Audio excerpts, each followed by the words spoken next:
नमस्कार मेरे विद्यार्थी साथियों।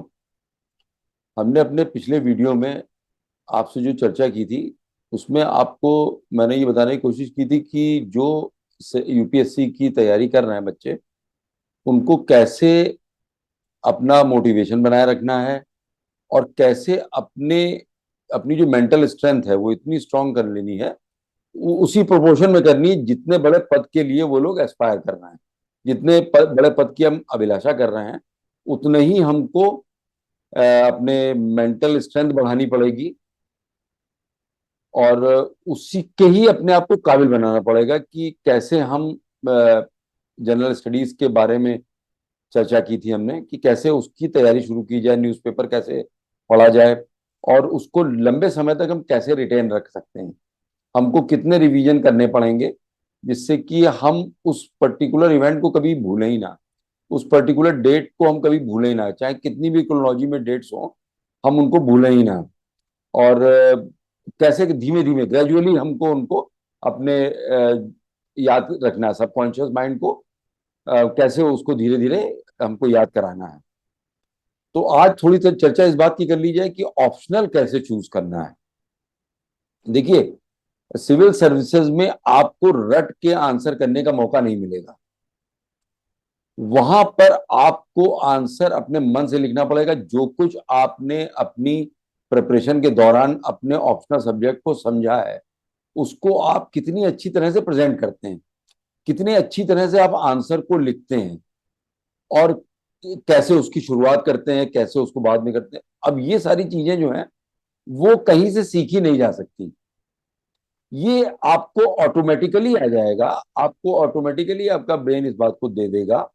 जब आपने सब्जेक्ट बहुत अच्छी तरह से पढ़ा हो और सब्जेक्ट आपके मन का हो। देखिए, सब्जेक्ट चूज करते समय बाहर की बातें मत सुनिए कि ये फलाना सब्जेक्ट बहुत स्कोरिंग है, मैंने ये लिया था या उसने ये लिया था, या जो आईएएस टॉपर है उन्होंने ये लिया था, या इन्होंने ज्यादातर आईएएस में लोगों ने ये सब्जेक्ट लिया था। देखिए, वो हर इंडिविजुअल अलग है, हर इंडिविजुअल का दिमाग अलग है, हर इंडिविजुअल का मन अलग है और उसको क्या लाइक वो उसकी क्या लाइकिंग है। अब होता क्या है कि जब तक हमने पूरी दुनिया ना देख ली हो तब तक हम ये कैसे कह सकते हैं कि हमको ये अच्छा लगा और ये अच्छा नहीं लगा।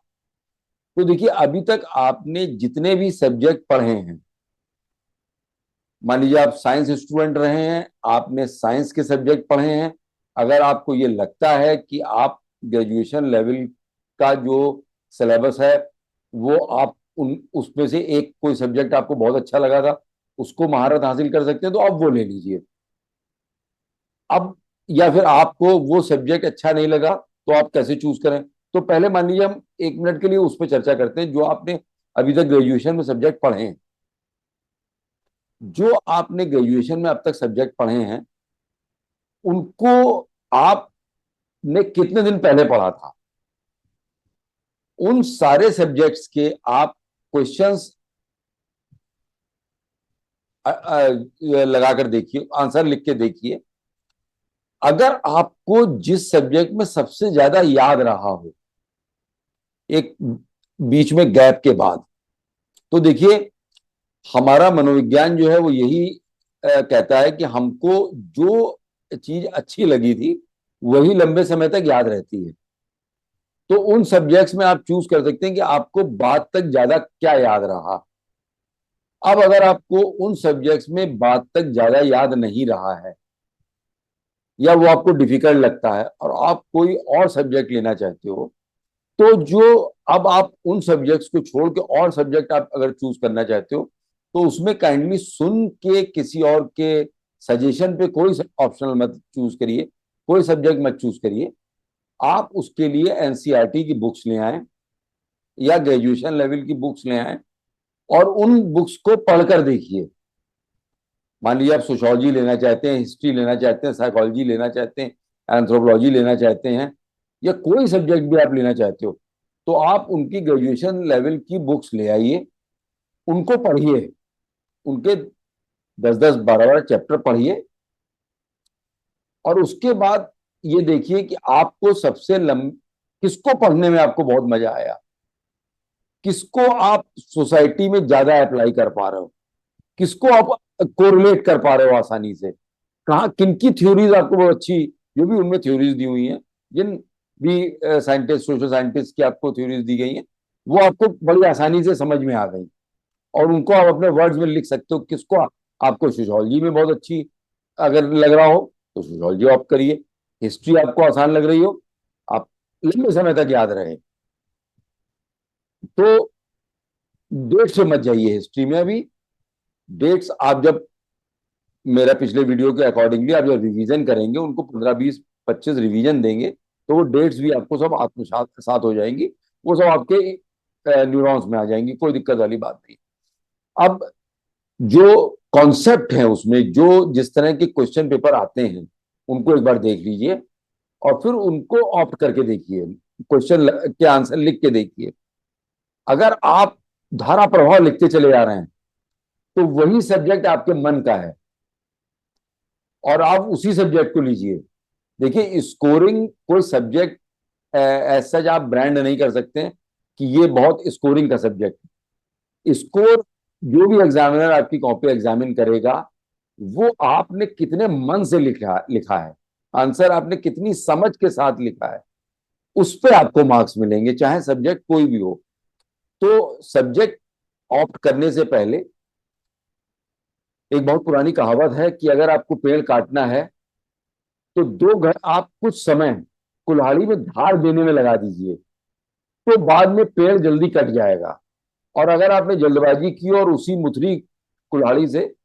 आप पेड़ काटने लगे तो बहुत समय लग जाएगा। तो देखिए, सब्जेक्ट पढ़ने में आप 5 7 10 7 आपको सब्जेक्ट पढ़ने पड़ेंगे, वो बहुत अच्छा आपको साथ देंगे बाद में, क्योंकि जो भी आप पढ़ते हैं और जो भी आप मेहनत करते हैं कभी बेकार नहीं जाती। तो जो हम आपसे 5 7 सब्जेक्ट पढ़ने के लिए कह रहे हैं और बाद में ये कह रहे हैं कि उसमें ढूंढिए आपके मन का सब्जेक्ट कौन सा है, तो वो आप बिल्कुल पेड़ काटने से पहले कुल्हाड़ी को धार लगा रहे हैं, शार्पन कर रहे हैं अपनी आप उस कुल्हाड़ी को। तो उसमें क्या होगा कि ये जो आपकी रिसर्च है, ये आप मैचिंग कर रहे हो कि आपकी जो मनोवृत्ति है, आपका जो एक बेंट ऑफ माइंड है, आपका जो एप्टीट्यूड है, वो आपका जो एटीट्यूड है, वो किस सब्जेक्ट के संग फिट बैठ रहा है। तो ये मेहनत आपकी इतनी काम करेगी कि अगर आपने ये मेहनत कर ली कि आपने सारी दुनिया देख ली, मतलब जितने भी आपको अवेलेबल सब्जेक्ट थे आपकी पहुंच के, वो आपने सारे पढ़ के देखे और उसके बाद आपने आंसर लिख के देखे, और फिर आपने डिसीजन लिया कि नहीं, ये सब्जेक्ट मेरा बहुत मुझे पसंद आ रहा है, क्योंकि अभी तक आपको मौका नहीं मिला होगा सारे सब्जेक्ट पढ़ने का। तो अब मेरे इस बात को अगर आप मानेंगे तो बाद में आप ये देखेंगे कि वो सब्जेक्ट आपके जो मनोवृत्ति उससे बिल्कुल अकॉर्डिंग है, और आप उसको याद करने में आपको बहुत कम समय लग रहा है, उसको समझने में आपको बहुत कम समय लग रहा है। तो इसी के साथ सारे सब्जेक्ट पढ़ के देखिए, उसके बाद ऑप्शनल आप चूज करिए। कम से कम पूरी दुनिया देखने के बाद आप ये बताइए कि मुझे ये अच्छा लग रहा है, किसी के कहे सुने अनुसार नहीं। और आपके उज्जवल भविष्य के लिए मैं ईश्वर से प्रार्थना करता हूं और मेरी शुभकामनाएं आपको हैं। धन्यवाद।